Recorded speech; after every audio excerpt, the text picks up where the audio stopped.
Fin 2016, il y a eu une installation sur l'exploitation, mon frère, qui a ramené 200 000 litres de lait. Et on avait racheté aussi du quota à l'époque. Donc le bâtiment n'était plus assez grand. On avait déjà dans l'optique de faire des logettes avant. Donc là on a monté les deux projets en même temps, l'installation et puis on vient de passer un hiver avec les logettes creuses. Donc le choix a été fait sur le confort des vaches et sur le coût. Donc aujourd'hui les logettes creuses en termes d'investissement, on peut dire que c'est quasi divisé par deux par rapport à des logettes béton matelas. La logette creuse elle est composée de paille broyée et de dolomie. On est parti sur le principe, on recharge les logettes tous les semaines, quitte à mettre une petite couche.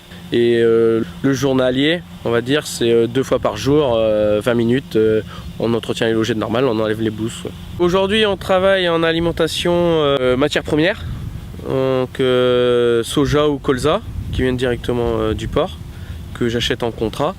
Tout ce qui est protéines, donc on a nos céréales, donc je mets 60 tonnes d'orge en taf que je les récupère aplatis. Et aussi on a 12 hectares de luzerne qui rentrent dans la ration. Le choix avait été fait sur l'autonomie alimentaire et les coûts.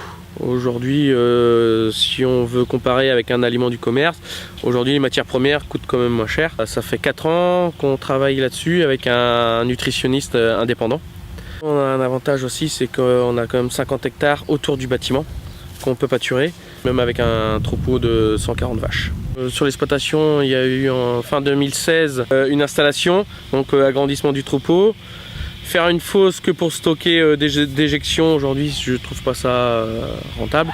Et c'est pour ça qu'on est sur la réflexion méthanisation pour utiliser les déjections des bovins.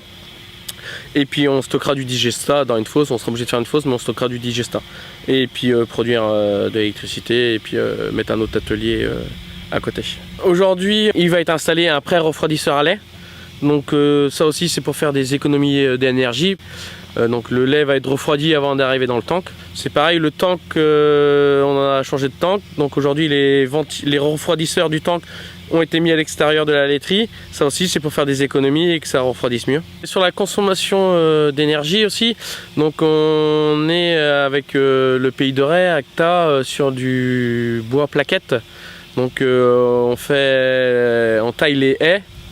On fait venir une pelleteuse avec la pince pour tailler les haies. Ensuite c'est broyé en plaquettes qui sert à chauffer la piscine dorée. Donc aujourd'hui nous on part sur le principe de faire des économies d'électricité. Le prix ne descend pas non plus tout le temps, donc il fait qu'augmenter. On pourrait devenir autonome avec la méthanisation, mais bon, il vaut mieux vendre l'électricité et puis racheter d'autres. C'est plus rentable que garder son électricité pour soi.